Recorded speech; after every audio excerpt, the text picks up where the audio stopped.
नमस्कार दोस्तों, एक बार फिर से स्वागत है आपका हिस्ट्री के नोट्स में। मैं सुभाष मलिक आज आपके सामने लेकर आया हूँ शक वंश से संबंधित कुछ महत्वपूर्ण जानकारी। दोस्तों, मैं पूर्ण विश्वास दिलाता हूँ कि ये वीडियो शक वंश से संबंधित आपके प्रत्येक स्तर के परीक्षा में मददगार होगी। तो चलिए शुरू करते हैं। दोस्तों, जो शक वंश है मूल रूप से सिर नदी के पास रहते थे, जो कि मध्य एशिया का क्षेत्र है। यहाँ पर चीन की एक जाति यूची ने इन पर आक्रमण किया और इनको वहाँ से खदेड़ दिया। उसके बाद जो शक लोग थे, चूँकि ये खानाबदोश जाति थी, पर्यटनशील जाति थी, तो फिर ये वहाँ से निकलकर बैक्टीरिया पर आकर यूनानियों पर आक्रमण करके बैक्टीरिया पर इन्होंने अधिकार कर दिया। लेकिन वहाँ पर फिर से यूची जाति ने इन पर आक्रमण किया और इनको बैक्टीरिया से भी खदेड़ दिया। इसके पश्चात शक लोग पार्थियन साम्राज्य की तरफ बढ़े और पार्थियन के 2 राजाओं पर इन्होंने आक्रमण किया और वहाँ पर अपना शासन स्थापित किया। लेकिन पार्थियनों के तीसरे राजा ने शकों को हरा दिया और सिस्तान की तरफ खदेड़ने पर मजबूर कर दिया। इसके पश्चात ये सिस्तान से गांधार और गांधार से सिंध प्रदेश में प्रवेश कर गए, जहाँ से ये भारत में आ गए। और भारत में आने के बाद इस जाति ने भारत की शासन व्यवस्था और कला व साहित्य को प्रभावित किया। तो चलिए जानते हैं शक वंश के बारे में। इसके कुछ ऐतिहासिक स्रोत हैं। सबसे पहले चीनी साहित्य है हान वंश के शिएन हानसू नामक ग्रंथ, और एक साहित्य है हाउ हानसू साहित्य। इनसे हमें शकों के बारे में जानकारी मिलती है। दूसरा, चीनी साहित्य में हुनों को सई या साइवांग कहा गया है। ईरान और यूनानी साहित्य में इन्हें सिथिलियन कहा गया है।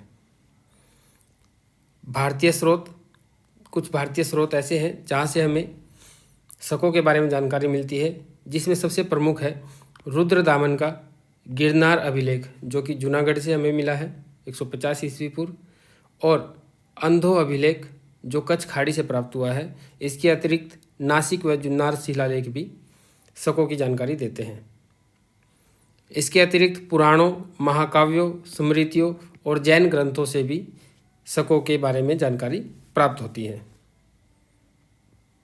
दोस्तों, सिंध घाटी से बोलन दर्रे के द्वारा शकों ने भारत में प्रवेश किया था और तक्षशिला पर आक्रमण करके उसको अपनी शक्ति का केंद्र बनाया और तक्षशिला से ही शासन स्थापित किया। शकों का पहला राजा माओस था, जो कि 20 ईसा पूर्व से 20 ईस्वी तक राज्य करता है। उसके राज्य के आधिकारिक क्षेत्रों में मथुरा, पुष्कलावती और कपीसा था। माओस के बारे में एक जानकारी मिलती है कि उसने चांदी और तांबे के सिक्के चलवाए थे। माओस के बाद उसका पुत्र एजेज के बाद एजिलिसेज, और एजिलिसेज के बाद उसका पुत्र एजेज द्वितीय शासक बनता है। और ये सबसे महत्वपूर्ण शासक है, क्योंकि यहाँ से क्वेश्चन पूछा जाता है कि वह कौन सा शक शासक है जिसके काल में शक शासक 2 शाखाओं में बट गया, उत्तरी क्षत्रप और एक पश्चिमी क्षत्रप। दोस्तों, जो उत्तरी क्षत्रप था उसका मुख्य प्रशासन मथुरा और तक्षशिला था, और पश्चिमी क्षत्रप नासिक व उज्जैन के राज्यों तक फैला था। अगर बात करें उत्तरी क्षत्रप की, तो तक्षशिला में उनका प्रमुख राजा था लियाक कुशुलक। इसने यूनानी कला की छाप वाले सिक्के चलाए थे और इसका पुत्र था पाटिक। इसके पश्चात अगर हम बात करते हैं पश्चिमी क्षत्रप की, तो भूमुक इनका प्रमुख राजा हुआ, जिसने ख्रोष्टी और ब्राह्मी लिपि में अपने सिक्के चलाई। इसके बाद इस वंश का सबसे योग्य और पराक्रमी राजा जो हुआ नहपान। इसके बाद अनेक शक शासक हुए, लेकिन उसके बाद हमें जानकारी मिलती है 78 ईस्वी में चष्टन की, जिसने कि उज्जैन में कदम्ब वंश की स्थापना की, जो कि एक शक शासक था, और इसने अपने अभिलेखों में शक संवत का सबसे पहली बार प्रयोग किया। जो चष्टन है उसने यूनानी, खरोष्टी और ब्राह्मी तीनों लिपियों में सिक्के जारी किए, अभिलेख लिखे। चष्टन का पुत्र जयद्रथ शासक बनता है। उसके उपरांत रुद्रदामन 130 से 150 ईस्वी में शासक रहा, जिसकी जानकारी हमें जूनागढ़ अभिलेख से मिलती है। और दोस्तों हम आपको बता दें, जूनागढ़ जो अभिलेख है ये संस्कृत भाषा में लिखा हुआ अभिलेख है। इससे हमें रुद्रदामन के सुदर्शन झील की मुरम्मत कराने की एक कहानी के बारे में भी पता चलता है। रुद्रदामन अपने आमत्यों से, मंत्रियों से सलाह विमर्श करता है कि ओलावृष्टि के कारण जो चंद्रगुप्त मौर्य के द्वारा बनाई गई, उनके शासनकाल में जो बनाई गई सुदर्शन झील है वो खंडित हो जाती है, टूट जाती है। उसकी मरम्मत के लिए आमत्यों से विचार विमर्श करते हैं। सभी आमत्य उसको इस बात से इनकार करते हैं क्योंकि इसमें बहुत ज़्यादा खर्च था। लेकिन चूँकि सुदर्शन झील सिंचाई के लिए महत्वपूर्ण थी, तो रुद्रदामन ने आमत्यों के गैर मंजूरी के बावजूद अपने खुद के खर्चे पर बिना जनता के ऊपर कर बढ़ाए अपने एक प्रांतीय शासक, जो कि सुदर्शन झील के प्रांत में पड़ता था, उस शासक को सुदर्शन झील की मरम्मत कराने के लिए अपने खर्चे पर राजी कर लिया।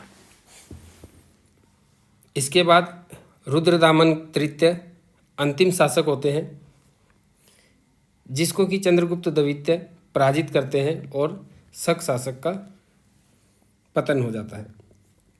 दोस्तों जो शक शासक है, इसकी शासन व्यवस्था थोड़ी सी देख लेते हैं।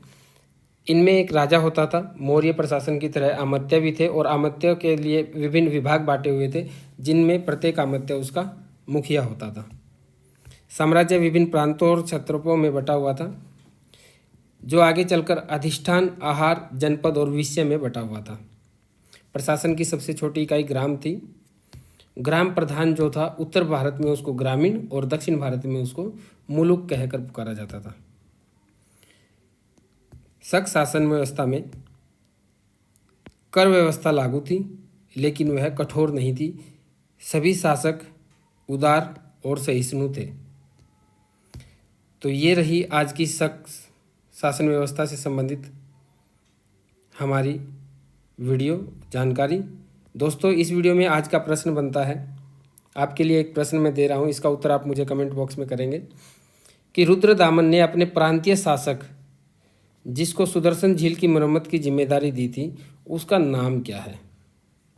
तो इसका नाम आप मुझे कमेंट बॉक्स में दीजिए। Thank you very much.